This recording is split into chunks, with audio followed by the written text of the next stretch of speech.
నామమునకు మహిమ కలుగును గాక. క్రీస్తునందు ప్రియమైన వాళ్ళారా, బాగున్నారా? దేవుని కృపలో మనమందరం బాగున్నాం. మరొక దినాన ఈ రీతిగా మనమందరం కలిసి ప్రభువుని మహింపరచడానికి, దేవుని మాటలు వినటానికి దేవుడు మనకు సహాయం చేసి ఉన్నారు. రండి, ఈ దినాన కూడా ఒక అద్భుతమైన దేవుని మాటను మనము ధ్యానించుకుంటూ ముందుకు వెళ్దాం. 2వ దినవృత్తాంతముల గ్రంథము 20వ అధ్యాయం పరిశుద్ధ బైబిల్ గ్రంథము నుండి 15వ వచనాన్ని మనము చూసుకుందాం. చూడండి.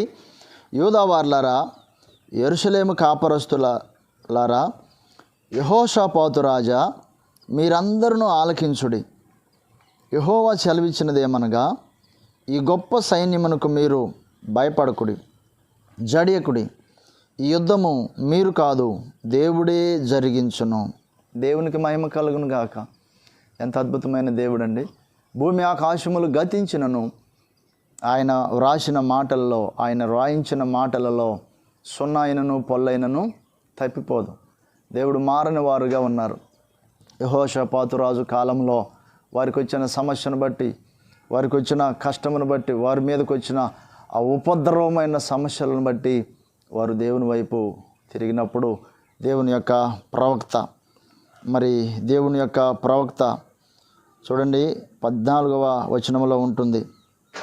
అప్పుడు మత్తన్యాకు పుట్టిన యెహీయేలు కుమారుడైన బెనాయాకు జననమైన జక్రయ కుమారుడును ఆసాపు సంతతి వాడును లేవీయుడగు యహజీయేలు సమాజంలో ఉండెను. యెహోవా ఆత్మ అతని మీదికి రాగా అతడు ఇలాగు ప్రకటన చేసెను.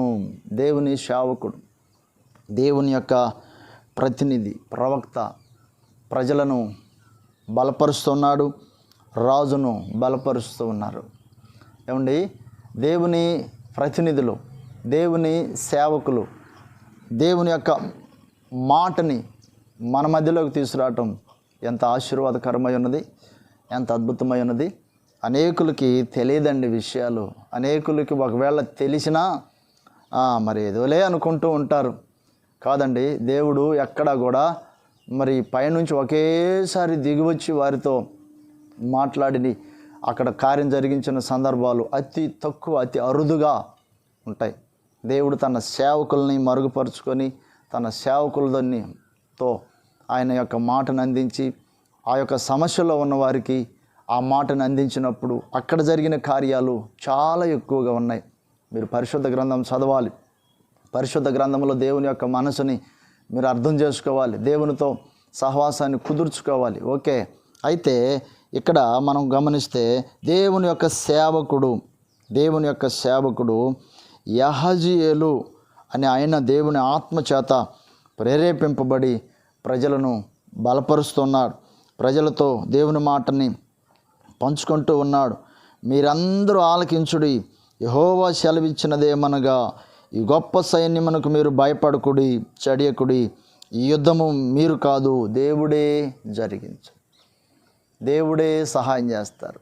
ఒకవేళ నీ ముందు ఉంచబడిన పోరాటం ఏమై ఉన్నదో, దేవుని యొక్క ప్రతినిధిగా, దేవుని యొక్క సేవకునిగా, దేవుని యొక్క మాటను తీసుకొని మీ మధ్యలోనికి రావటానికి దేవుడు నాకు ఎంతగానో కృప చూపి ఉన్నారు.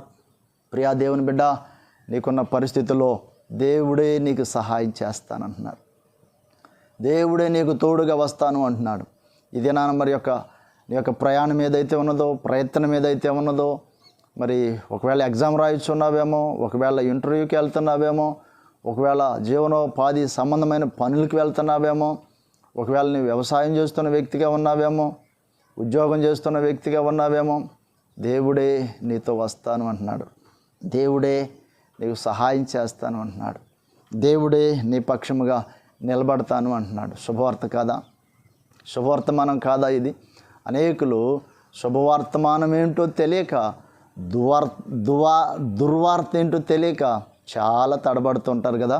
యేసు ప్రభు మనకి ఎప్పుడు మరి శుభవార్తను అందించే దేవుడండి, మనల్ని ఆదరించు దేవుడండి, మన కొరకు ప్రాణం పెట్టిన దేవుడండి. నమ్ము ఆయనను. దేవుని యొక్క ఆ మాటగా తీసుకో. మరి దేవుని యొక్క సేవకుడు దేవుని యొక్క మాటను ప్రకటిస్తున్నాడనే సంగతిని అర్థం చేసుకో. దేవుడు తప్పకుండా సహాయము చేస్తారు. మన తండ్రి యొక్క ప్రేమ, యేసుక్రీస్తు ప్రభువారి యొక్క కృప, పరిశుద్ధాత్మ దేవుని సన్నిధి సహవాసం మనకందరికీ తోడై ఉండి నడిపించునుగాక. ఆమెన్. ఆమెన్.